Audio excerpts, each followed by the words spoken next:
Hello, everyone. Thank you so much for joining. My name is Alexandria Wilkerson. I am a clinical research coordinator at Emory University, and I have the honor today to introduce to you Ms. Teirrah Stroman.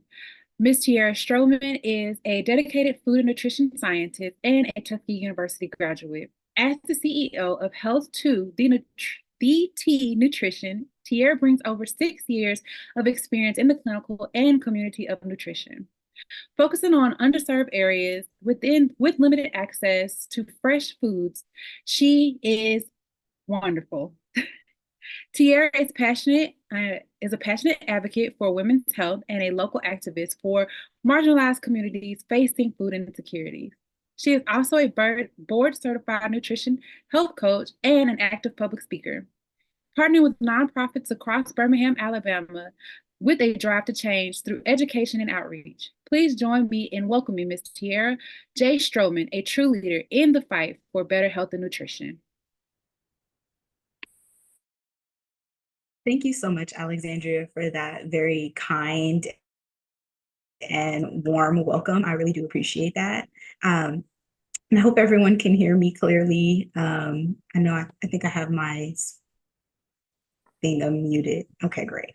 Yeah, so today really ultimately, I just want to talk to you all about food insecurity and pretty much how that can play a huge role into structural oppression and how the inner workings of structural oppression and racism actually have a huge impact on our ability to obtain nutritious and whole foods.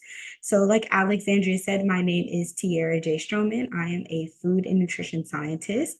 I am a board certified clinical nutrition health coach, a registered dietetic technician, and the owner and founder of Health to the T Nutrition.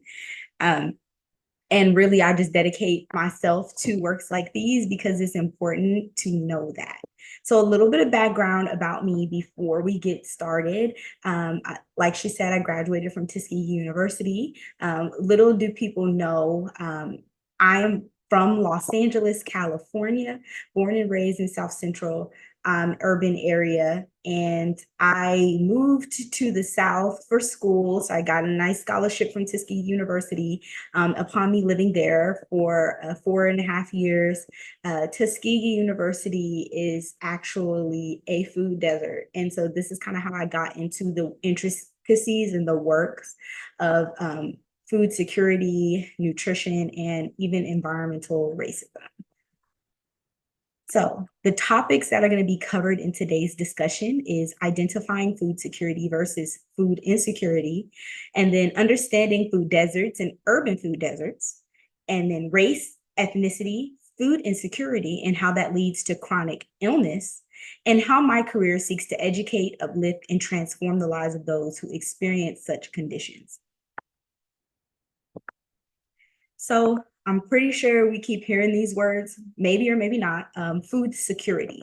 So before we can talk about food insecurity, we must discuss what food security is and what it means to be secure in receiving nutritious and whole foods. The definition for food security is the state of having reliable access to a sufficient quantity of affordable, nutritious food. And this is a stress on the word nutritious because, see, there may be a lot of food around you, but if it's not nutritious, if you are not able to afford it, then you are dealing with food insecurity, right? But if it is those things, if it's nutritious, if you can afford it, if you can sustain yourself in having it, if you have at all times access, both physical and economic, to sufficient food to meet your dietary needs, then you are what is called food secure. That is food security, right? Then true food security means that individuals have the resources and the things that they need to obtain a sufficient quality of nutritious food.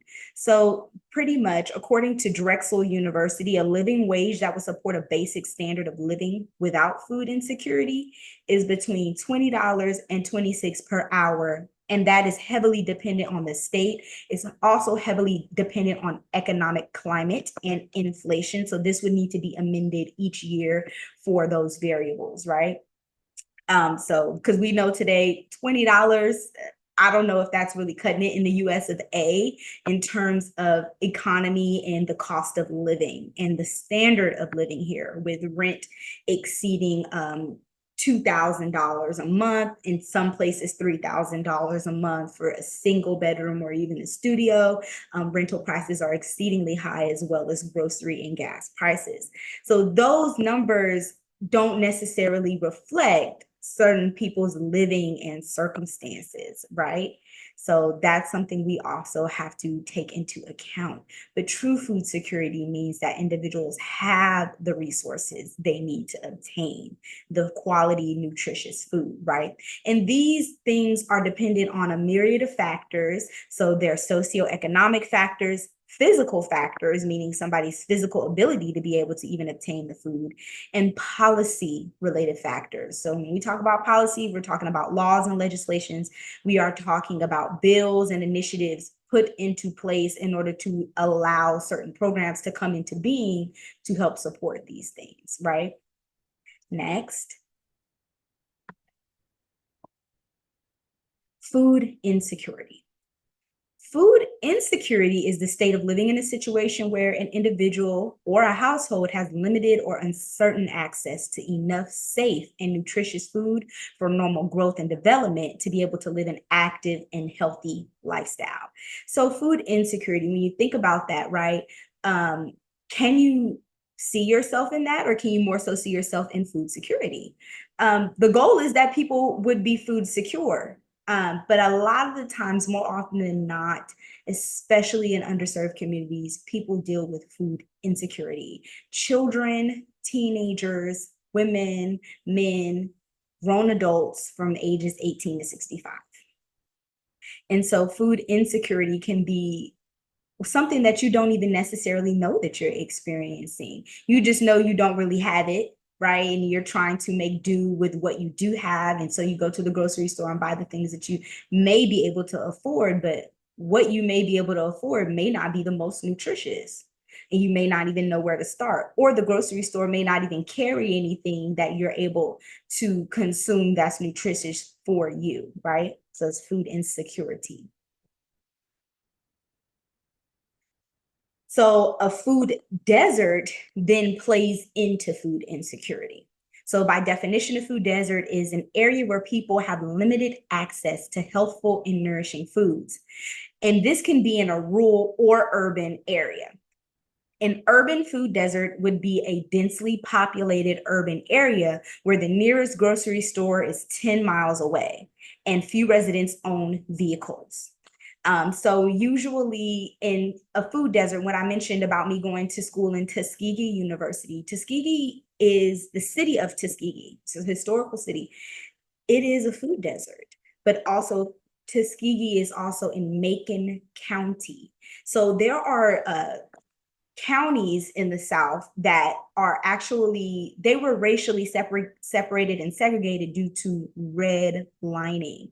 And redlining is kind of a economic, geographical effort to kind of keep people of color, specifically Black people, out of certain neighbors areas, or be able to, get home loans or buy homes, right? So now you have these communities where Black people are living, right? Or rural communities where Black people are living, and they're marginalized there. And these supermarkets or major grocery stores or things like that do not come to those areas because they're not really able to make a profit there. And we'll get more into that in the next few slides. But an urban food desert would be a densely populated urban area where the nearest grocery store is about 10 miles away. So when I was living in Tuskegee, I had to travel 20 minutes to Auburn. Auburn is about 20 minutes away from Tuskegee University. So that would make Tuskegee University a food desert. And not just the university, the city of Tuskegee. And there's many residents that live in the city of Tuskegee, not just the students, but the community members, right? And so that was a huge shock to me. There's no public transportation. So there's no bus systems, there's no metros. If you don't have a car, that's it for you. You pretty much have to deal with the food that you have in your area. And normally that is a fast foods restaurant, that is kind of a local mart, a Dollar General, which isn't affordable at all. And it's actually really disheartening because if you're needing nutritious whole foods, you don't have access to that.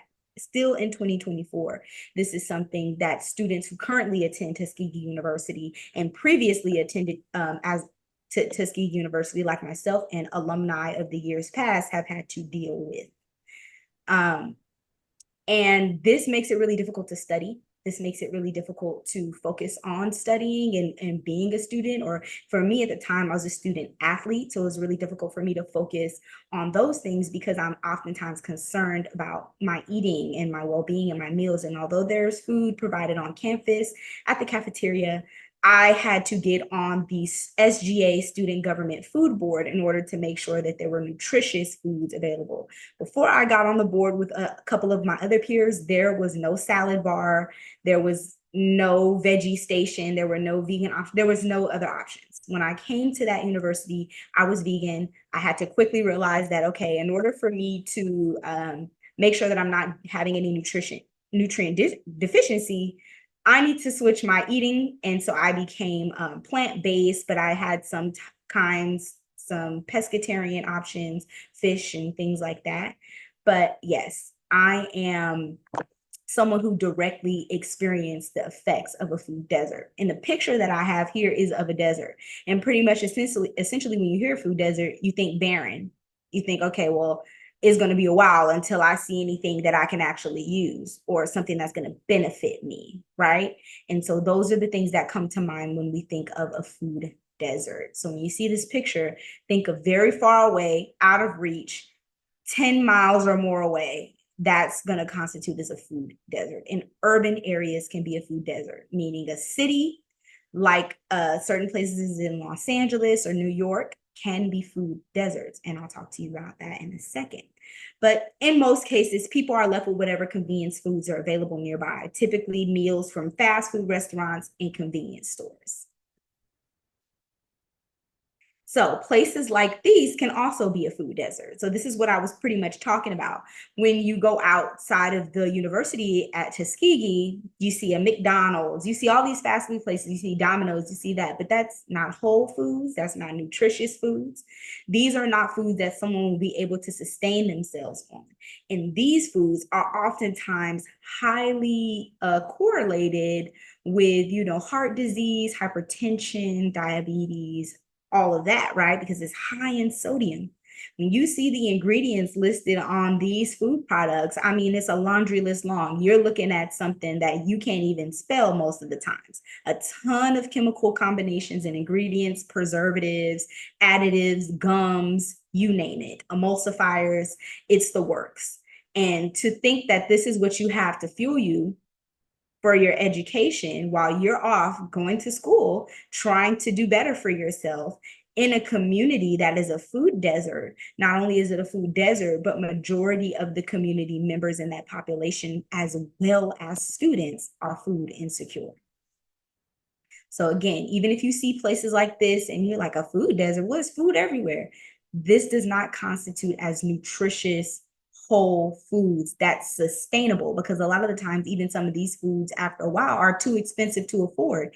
You're paying for one meal, right? You get one meal, and now the one meal every single time is $14, $15. Who has time to be shelling out breakfast, lunch, and dinner, that kind of money? And then before you know it, you look down and like, well, I don't have any money left. And, some people say, well, I will get a dollar meal, but you can't sustain yourself off of that. And you will suffer serious health complications if you try to live off of these foods. So this is why even places like this are considered a food desert. So food deserts are essentially a tract in which at least 100 households are located more than 1/2 mile from the nearest supermarket and have no vehicle access. Or at least 500 people, or 33% of the population, live more than 20 miles from the nearest supermarket, regardless of vehicle availability. So for my situation, we were a little bit more than 20 miles from the nearest supermarket, regardless of vehicle availability. But see, in Tuskegee, there was no vehicle access for me. Some students had cars, some students didn't.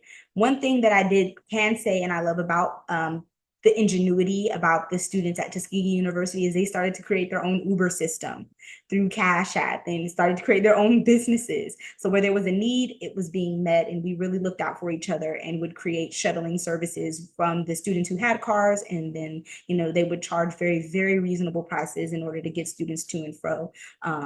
Or they will offer like an Uber Eats type of services.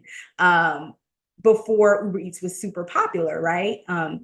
They would offer a Uber Eats type of service where they would go pick up food and come back, and students will pay them for having traveled. But still, that's still not sufficient in and of itself, right? So that's kind of where you get the idea of food deserts from. So regardless of vehicle availability or no vehicle access at all. So food insecurity is influenced by drivers like poverty, household assets, and unemployment. So typically, usually people think, well, I don't have a job right now. Well, if you don't have a job, you're not bringing in any income.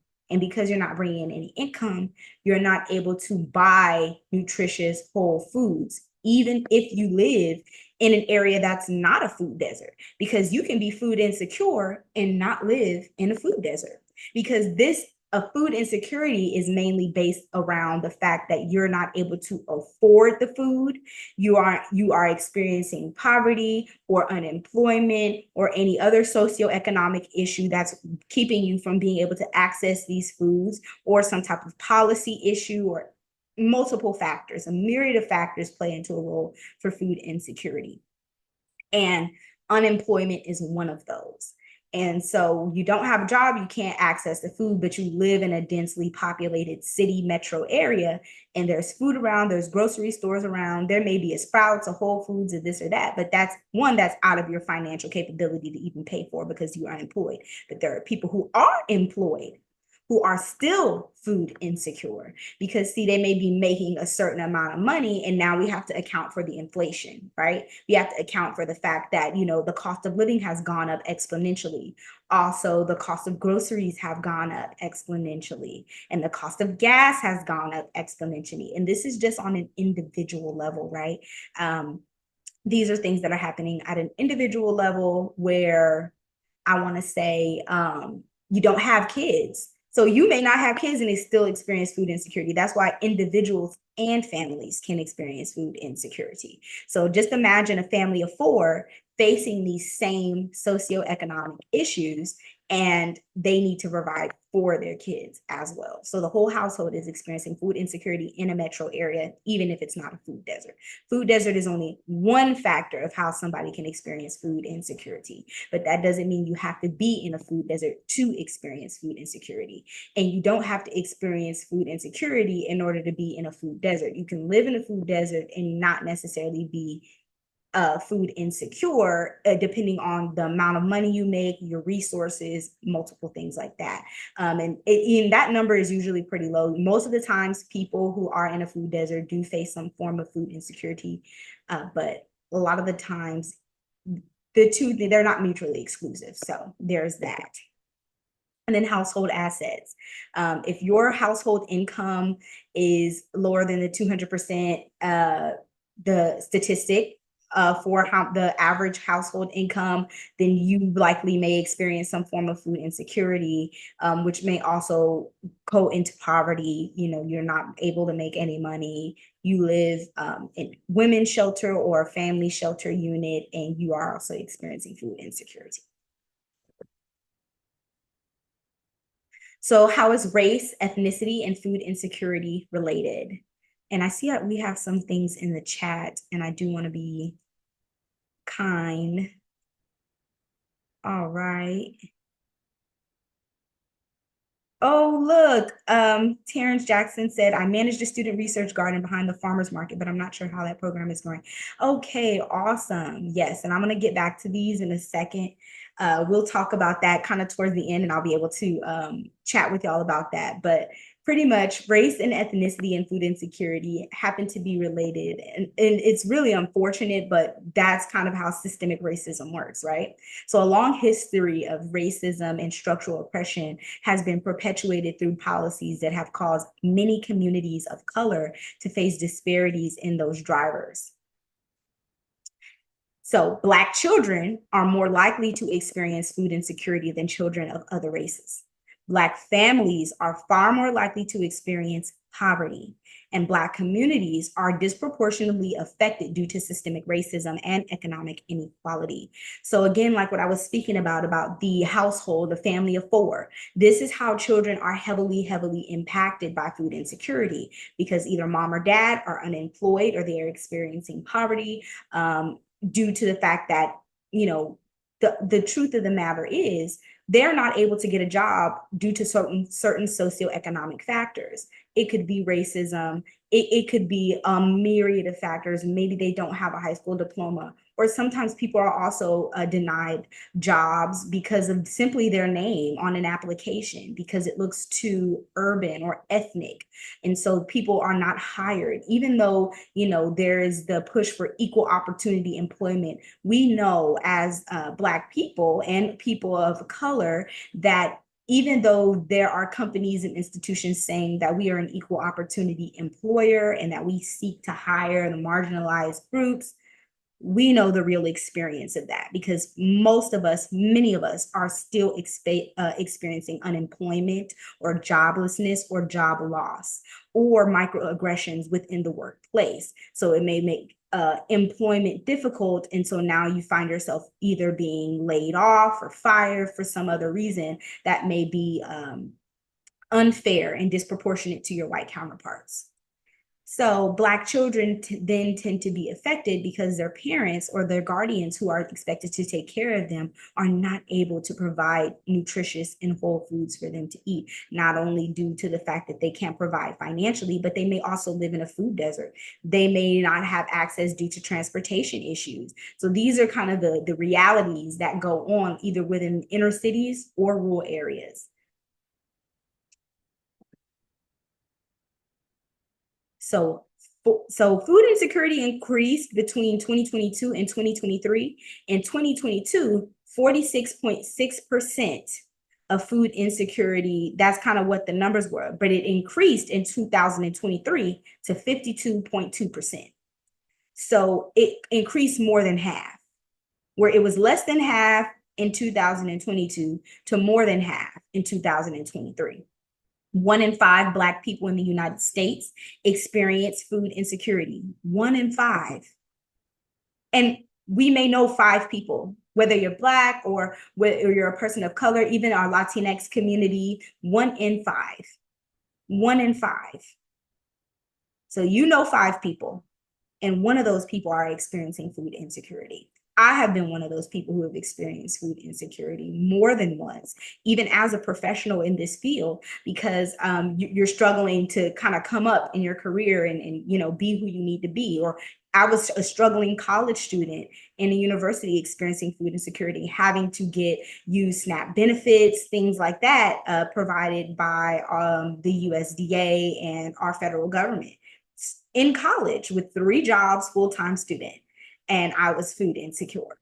So these things are very real, and it's not really talked about. It's talked about casually, but it's not taken as seriously as it needs to be. 1 in 5 people. So you can talk to 5 people in your class. 1 in 5 of those people may be dealing with food insecurity.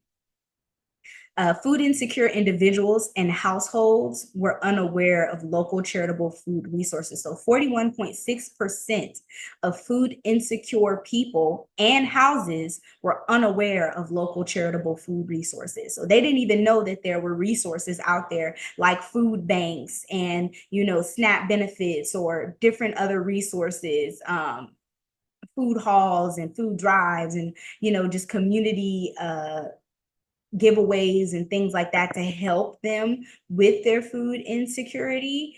41.6% people were not aware of the help that they could receive to help kind of alleviate some of that food insecurity. And 37% were uncomfortable with receiving the help. So this is not just a matter of, okay, well, we didn't even know.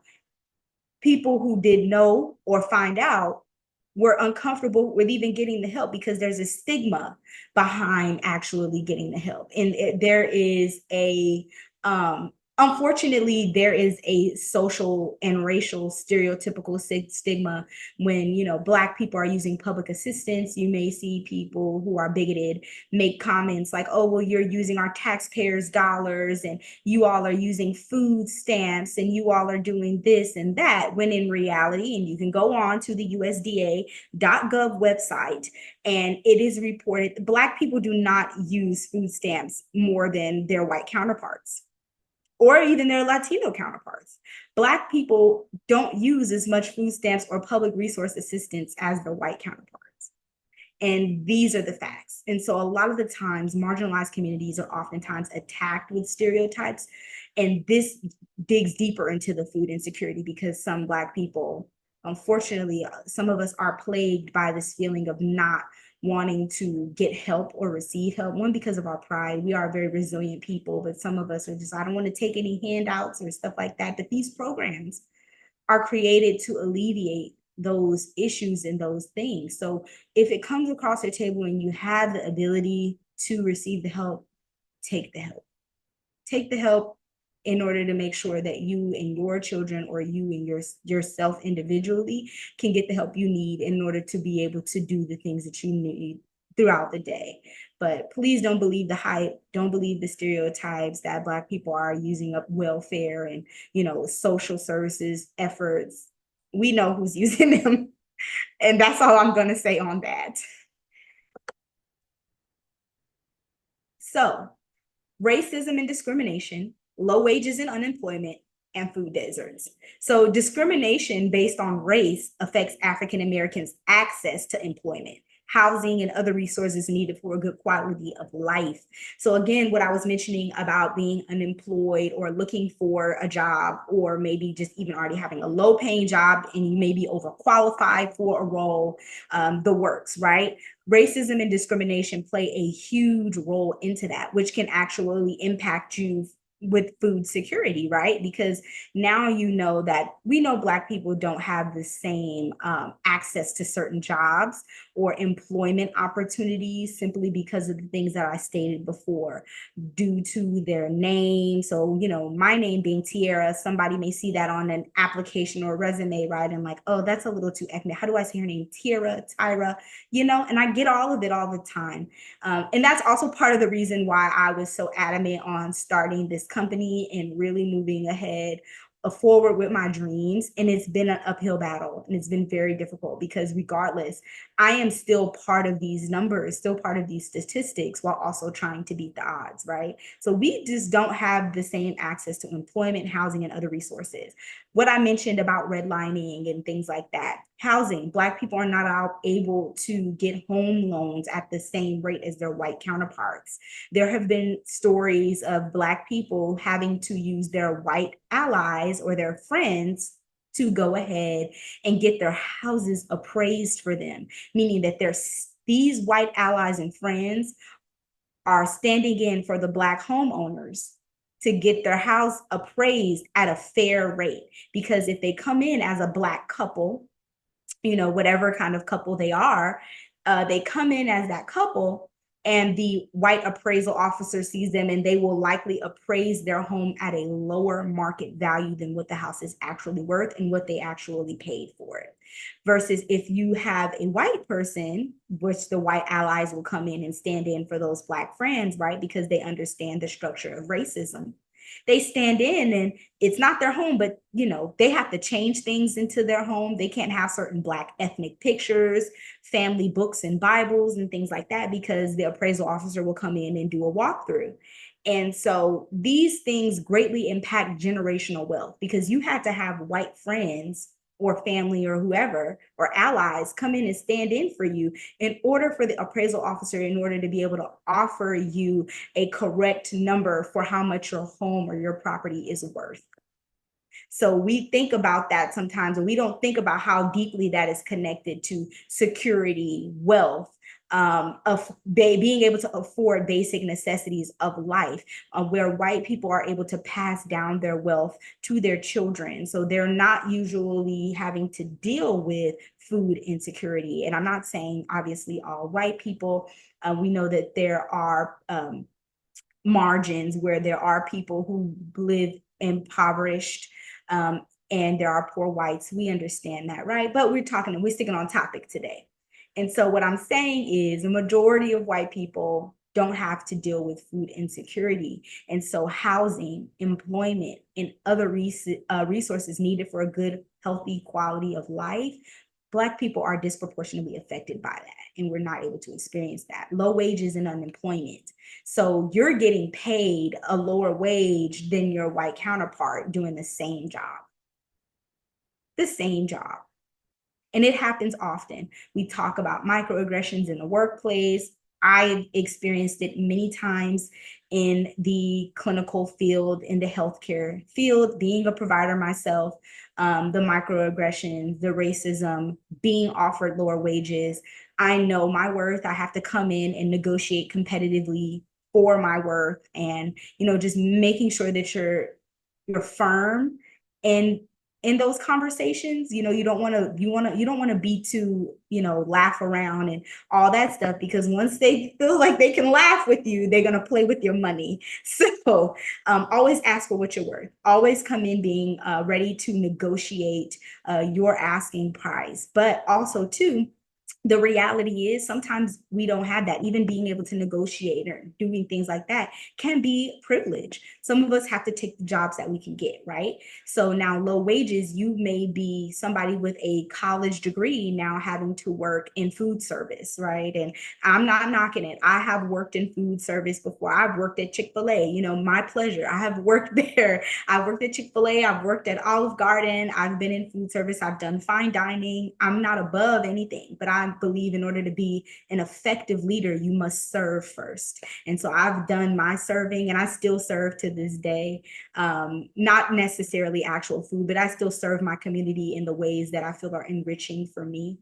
But I do know that sometimes we kind of have to start with where we can, right? So Black people do not have the same opportunities for good jobs or fair pay as white people. And this makes it harder to afford enough healthy food. Food deserts.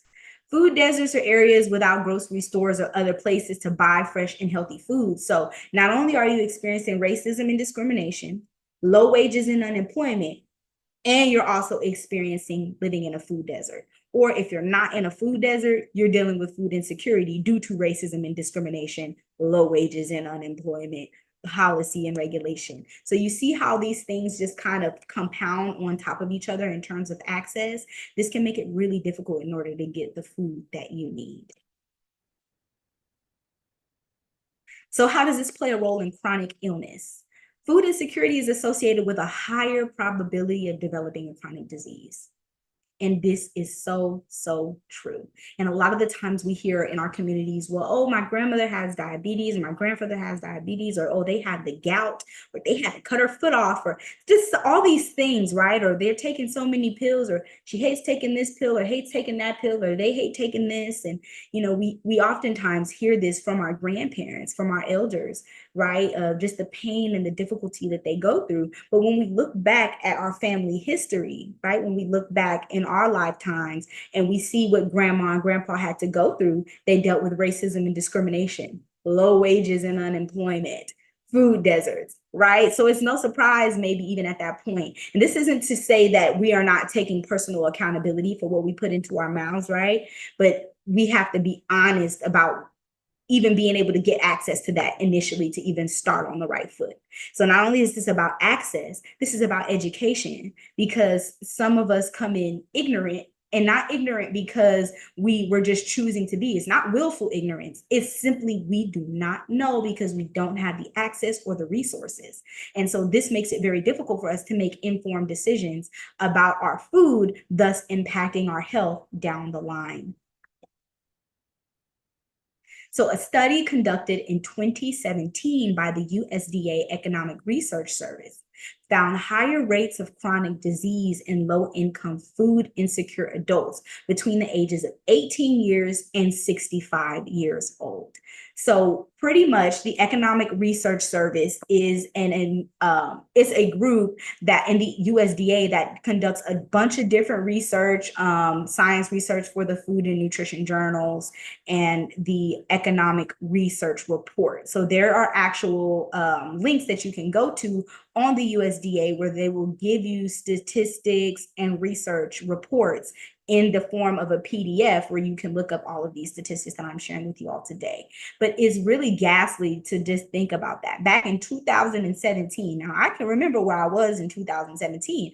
I had just graduated from my first institution and I was transferring into Tuskegee University as a transfer student from Los Angeles, California. And in 2017, at the time that I was deciding to go to school for food and nutrition science and dietetics and biochemistry, they conducted this study that low income, food insecure adults between the ages of 18 and 65 years old have higher rates of chronic disease.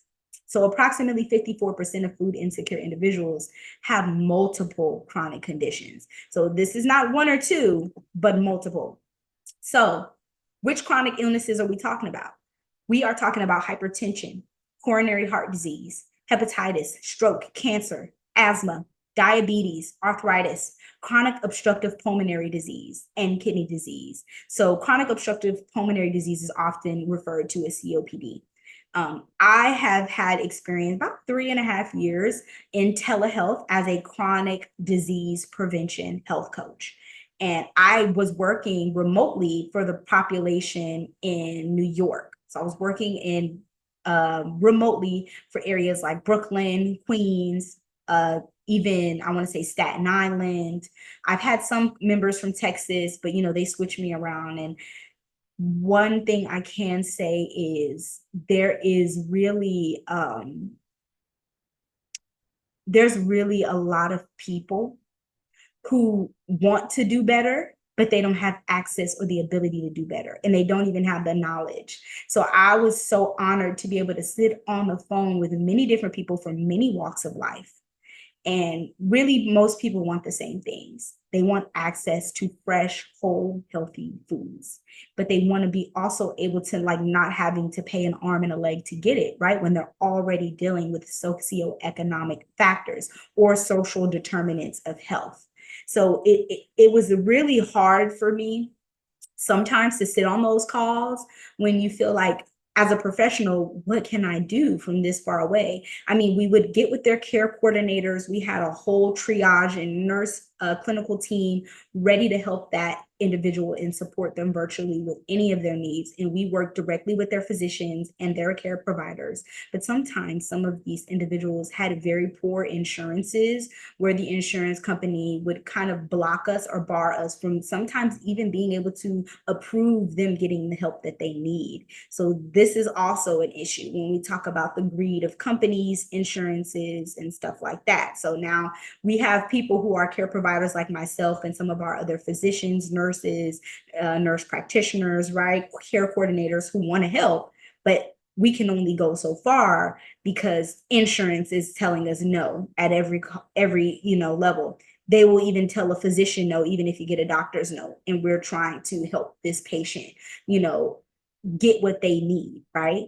And oftentimes these are our Black and Latino members and patients that are experiencing these hardships the most, and especially in New York. And so I was very, very disheartened.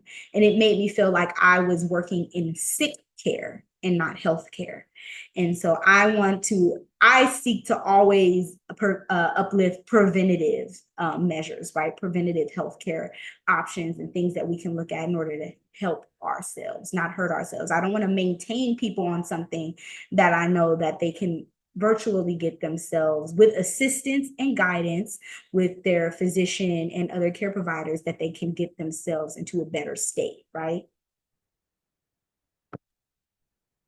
So the most food insecure states in the United States are Arkansas, West Virginia, Texas, Oklahoma, Louisiana, Tennessee, South Carolina, Mississippi, Missouri, Alabama, and I'm in the state of Alabama, Birmingham, Alabama to be exact, and Kentucky. So it's so important that I'm doing my work here today because this is kind of things that I'm faced to deal with. So milk prices in food deserts tend to be 5% higher. So groceries sold in food deserts are oftentimes more expensive than food sold in cities or suburbs. Why is that, right?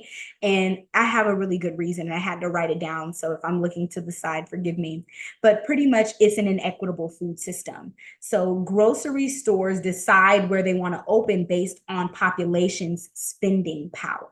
So obviously, if we take somewhere like Tuskegee University, their spending power isn't a lot because the population isn't as large as, say, an Auburn University that's getting thousands and millions of dollars poured into it yearly. And Tuskegee University, the university itself, is a private institution, but the community of Tuskegee University is, of Tuskegee, excuse me, is not stimulated as well. It's not stimulated from the state of Alabama because it's in Macon County, and Auburn is in Lee County, and Lee County was strategically racist against residents who lived in Macon County. People who were born in Macon County could not get service. I want to say in the 60s, they could not get, and probably likely beyond, right? But could not get services from hospitals, anything like that in Lee County. You couldn't go a county over and go to the hospital. You needed to go to the hospital in your county, in which we know is going to be disproportionately affected by just the socioeconomic impact of not having resources in order to be able to help those people. So they're going to have a high volume of sick patients and people who need help and low staffing, but they can't go a county over because of structural racism. So these grocery stores, they go to these big ticket areas like Auburn, right, which is a more, it's not metro considering where I come from, Los Angeles, but it's metro for where it is, right? So it's a lot of city things, a huge university like Auburn University, a Division I football team, all of the state-of-the-art athletics. I mean, they have millions of dollars being poured into that institution every year. Every time I drive into Auburn, they're building something new. And so these supermarkets know that, right? These industries and corporations are aware of that. And they say, well, we're going to plant our feet here because we know that the spending power in this area is going to be worth planting our feet here. Walmart, there's not a Walmart in Tuskegee. There's no major grocery store in the city of Tuskegee, and they will not come there. One, because the electric company that controls the power in the city of Tuskegee charges exponentially higher for energy fees in order to even be able to run a business there. So people who have a business in the city of Tuskegee pay way higher than a tenant that is in Auburn paying for electricity. So you see how this keeps going deeper and deeper, right? And so stores don't want to open there. Stores like Walmart and stuff like that don't want to open there. Some of them say also too, because of theft and different things of that issue, where they think that, well, we don't want to lose money by trying to open a store there. But really, the main issue is the spending power, not necessarily theft, because there's not enough people in that community in order to be able to stimulate the cost it's going to take to not only build the supermarket, put the items in the supermarket, and pay for the energy bills and all the expenses that come with running a supermarket. The people will not be able to afford the groceries and all the things. They won't get as much traffic as somewhere, say, in Auburn, right? So these supermarkets strategically decide where they want to be.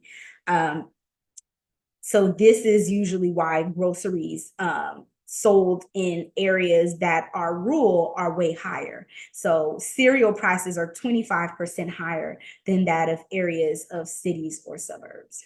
It's insane, right? So dietetics, nutrition, and food science is a white dominated field. Only 2.9% of all dietitians are African American. Only 3% of food scientists are African American. And 80% of RDs and food scientists are white.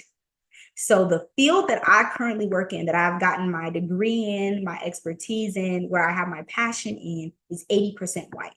So most of the people who we talk to when we are Black people or people of color, and of any background, but you're a person of color, you're not white, you go and talk to your healthcare professional, like a registered dietitian or a food scientist, or, you know, people in those areas, a health coach, they don't look like you.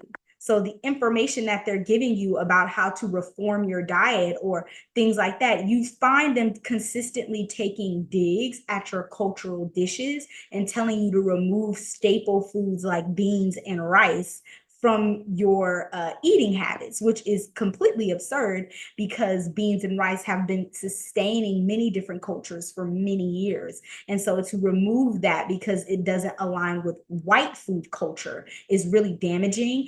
And it creates a mistrust between the patient and the provider, because now the patient doesn't see themselves in the provider and the provider doesn't see themselves in the patient. So there's a huge disconnect. And so now the client or the patient will not be able to absorb the information given. And even if they do try to initially make the changes that are outside of alignment with their cultural norms, they won't sustain it for very long, and they'll find themselves kind of dipping back into their same habits when maybe they really just need to speak to someone who is of like mind or has a cultural awareness and cultural competency to be able to understand that, oh, I know that these are traditional cultural foods for you and that they have nutritional value. Here's how we can kind of, maybe we don't need to fry it, but maybe we can have it in a different way. It's still the same food, it's still delicious, right? Or we can also pair it with a different food, or maybe we can have it once a month instead of 4 days out of the week, right? There's ways that you can tweak things.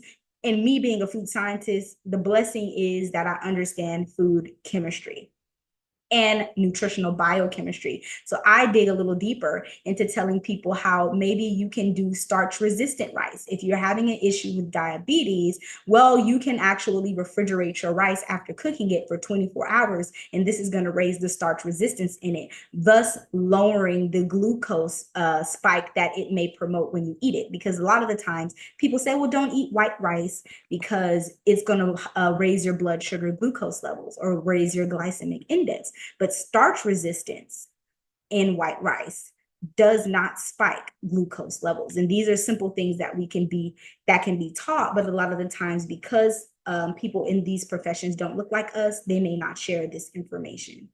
So these are the issues that people who have very deeply rooted cultural backgrounds and dishes kind of are confronted with in a whitewashed medical healthcare space.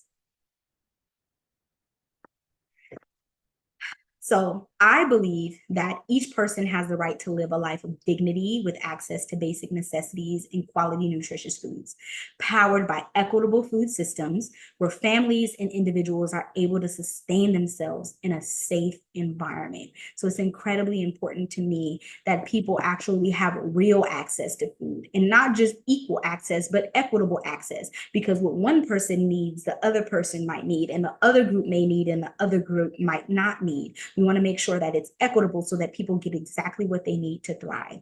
And that's my goal with Health to the T Nutrition.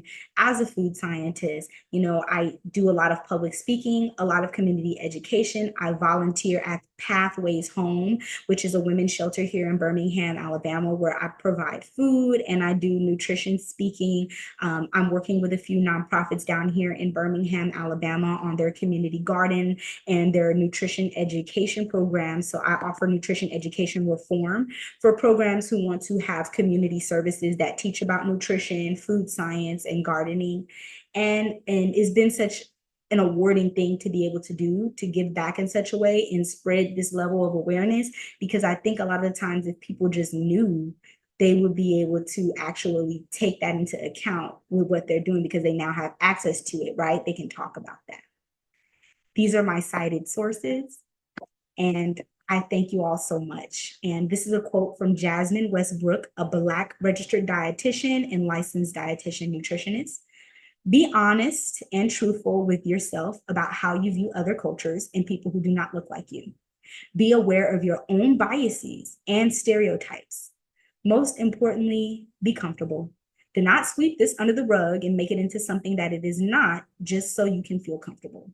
So always challenge yourself in these topics, in these conversations. And I just so thank you all so much for just letting me, you know, be here today and have this conversation with you all. I'm so incredibly grateful, and I'm just happy to be here.